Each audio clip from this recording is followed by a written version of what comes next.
Hello and welcome to today's webinar. My name is Jacqueline Dorsey of Lean Frontiers and I'll serve as your host today. I'm excited to bring to you today a short webinar on Kata facilitated by Bruce Hamilton. Bruce is president of GB&P and is also known to many people as the Toast Guy from the DVD Toast Kaizen, which is about the importance of direct observation to making small changes for the better. This session is being recorded if you want to refer back to it later. So for now, let me turn things over to Bruce.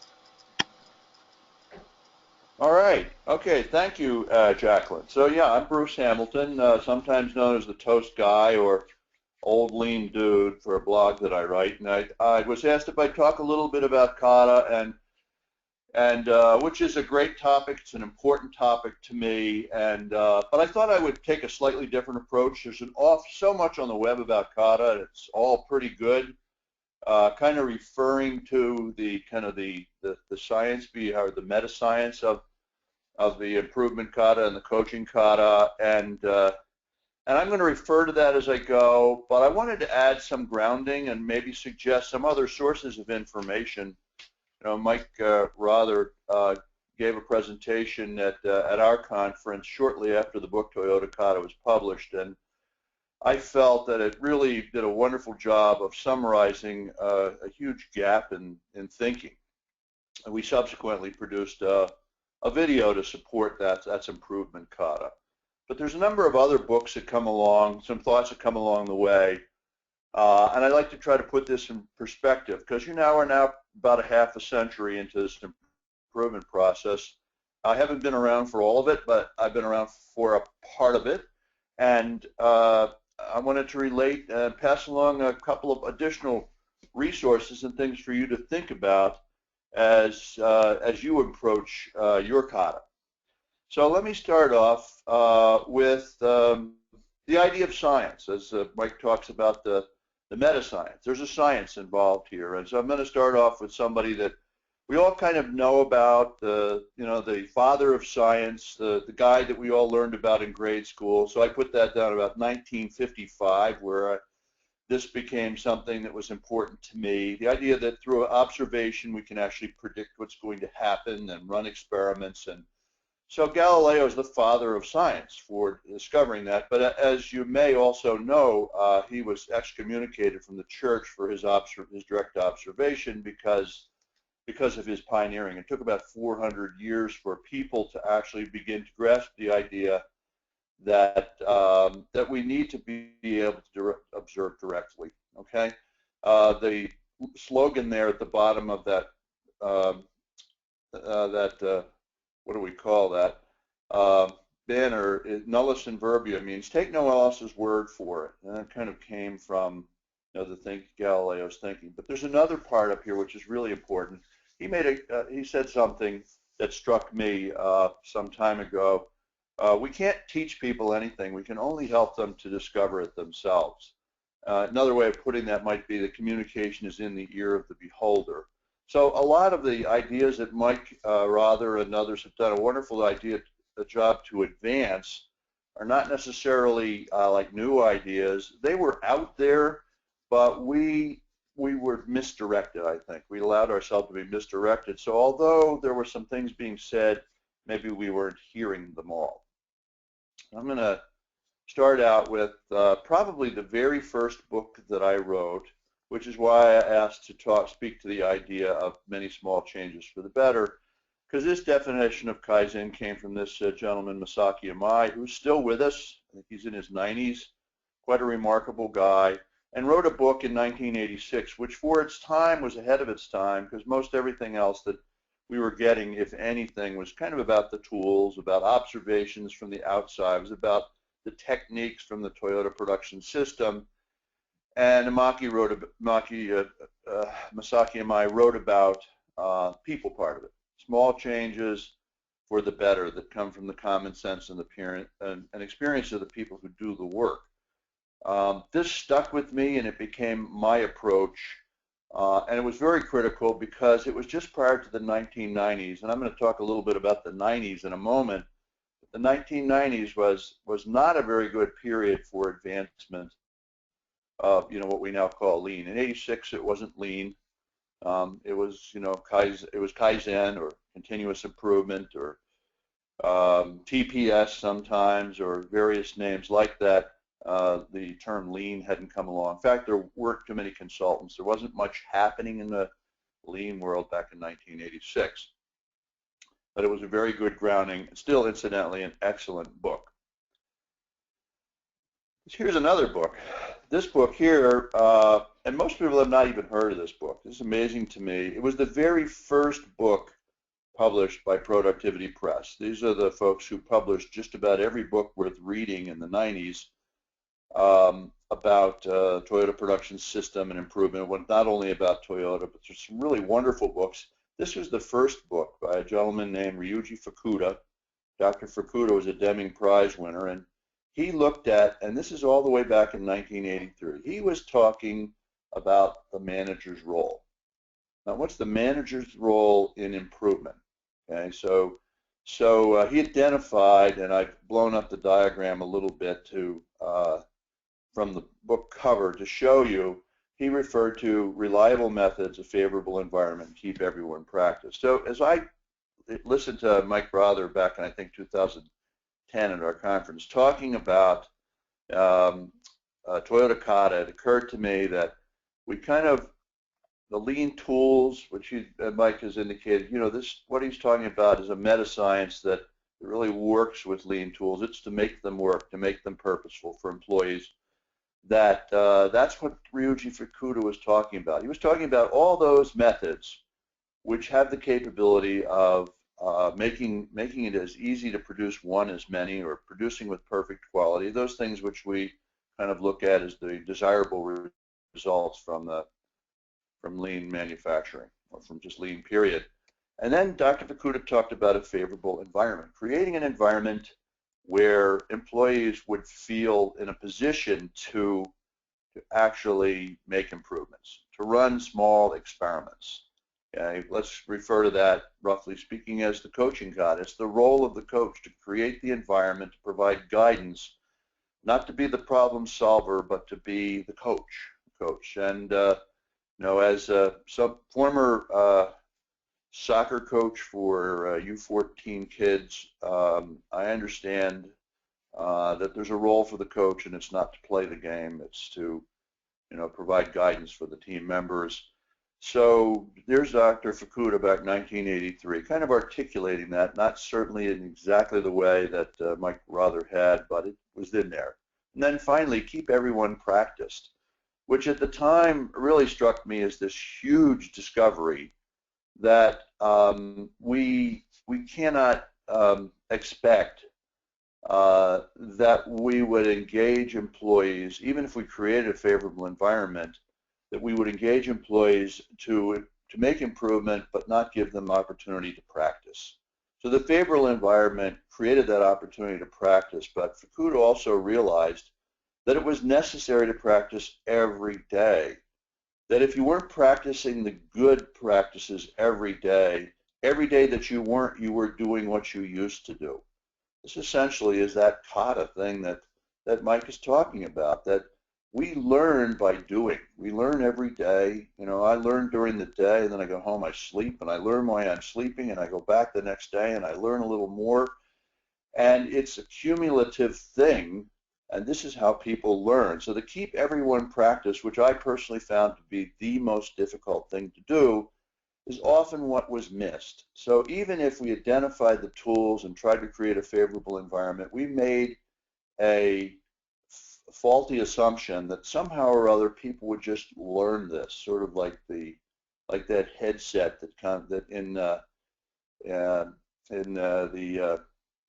what's that movie where the guy puts the headset on and learns to fly the helicopter. Okay, not like that. We have to learn every day in little bits and pieces. So my thinking in this was formed. I didn't read the book in '83. I read it in '85, but it was my first introduction to the process by which managers promote the tools. It's not just the tools, it's the fact that you have to spend a fair amount of time and energy to keep everyone practiced, right? So that's Ryuji Fukuda's take on this. Incidentally, this is a book, it's like a lot of these books, you can get them for a penny on Amazon. It may charge you $7 for shipping, but it's definitely a book that's well worth reading. Fukuda is also noted for a number of other techniques, such as the cause and effect diagrams, adding cards, and the X matrix, and some other things. It's a very good rounding book for Kata students. So here's another one, certainly the Bible, as far as I'm concerned, of Lean by Taiichi Ono. I believe it was the only book he wrote. He was the primary source. We have so many secondary sources today, but Mr. Ono was the primary source. And he was, before we had created the idiom true north in English, he was talking about this philosophy, about the proper way. What's the ideal? What is that vision and challenge? Step number one. Many organizations still struggle with this, and without understanding the ideal condition, what is the ideal? What should things look like? What is the way we want them to be? The kata is sort of not grounded. So in the image below, the vision and challenge are the very first thing. Ono's book answers that question. It speaks to the philosophy, which later became known, in the 1990s as True North. Okay, but it's not just any true north, it's the true north that Mr. Ono articulated. Mike, in his book, Toyota Kata, spends a good portion of the book, perhaps 2/3 of the book, re-articulating this image. Okay, it's worth revisiting. This is an easy read, actually. Taiichi Ono's book is not a difficult book to read or understand, and I think it's probably the #1 book that every Kata student should be reading as a grounding book for Toyota Kata. So there were some things happening in the 1990s while these books were coming out. Kaizen, which I really liked Mr. Amai's definition. It became Blitz Kaizen. Somebody actually copyrighted that word. When somebody copyrights terms like that, that's probably not a good thing. I think it was a consultant. Break things down, tear them up, really big changes all at once, and there was a heavy focus on tools. So we learned about the tools, we learned about them in the context of doing everything really fast. In the worst case, it was totally disrespectful to the employees who were doing the work. A few big brains. That was a popular term. Mazda used this kind of in a pejorative sense, the big brain thinking versus small brains. They preferred many small brains to the big brains. But, we have this culture of big brains, and it continues today where we think there's some people who are really important, and total employee involvement became some employee involvement, and that's a big problem. When I talk to organizations today and ask them what percentage of their employees are actually actively engaged, turns out to be typically less than 20% for most, and or even less than 10 or even 5%. Some people say, well, the only people who are involved in improvement are the Kaizen people, nobody else. So we need the many small brains. Toyota Kata, I think, provides that solution. It provides a means. It's really focused on creating that environment where everyone becomes a scientist, where we're focused on a way of thinking, and we're always thinking about the current condition as something that can be improved, and we have a means to make small changes through experiments to a better condition. And once again, based on an ideal, based on a clear ideal. So another thing that happened, as this was part of that, I think part of that Kaizen Blitz culture, was that change was done to employees. This is something that we're still overcoming. There's a hangover. I refer to the 1990s as the dark ages for that reason. We took what was basically a good thing, and actually if you look back to many of the sources in the 80s, they talked about total employee involvement, and of course it was Mr. Amai's book, and we turned it into something that looked a little bit more like what we already had, which was an autocratic top-down management system where we wanted only results, and we thought all problems were technical problems, and we thought it could all be done by Monday.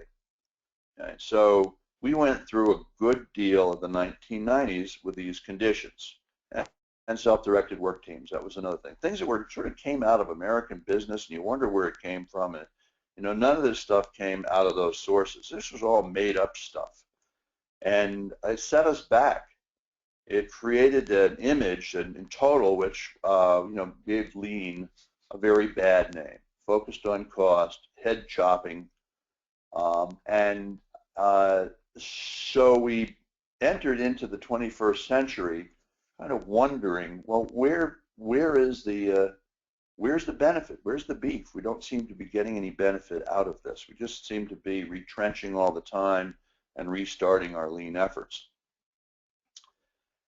And finally, I think when that didn't work, there were a lot of, I'm just calling them beyond TPS gurus. There were folks that were going to leapfrog TPS. There were, and still today, there are lots of folks who are talking about moving beyond something which we basically have not understood yet. Couldn't implement it, couldn't make it work. Therefore, my mother used to say, a poor workman quarrels with his tools. And that's kind of the situation where we were in. We were just looking for something else because TPS didn't seem to be working. So let's refer to we come out of the Dark Ages, and there's the Age of Enlightenment. There were a number of folks who were following Toyota, trying to understand it. Mike certainly rather was one of them. Learning to See was a landmark book that focused on what we have to see, how we see. It was another increment of understanding. This particular article, which came out in 1999, was extremely important, at least in my thinking. Kind of summarized the science of TPS, and there is definitely a science. This particular article, it's not readily available. You can purchase it. You can purchase it from Harvard Business School, and it's worth the price if you're interested to read a little bit more about the findings. The particular persons who wrote the article, Steve Spear and Kent Bowen, followed around somebody at Toyota, a brilliant gentleman by the name of Hajime Oba.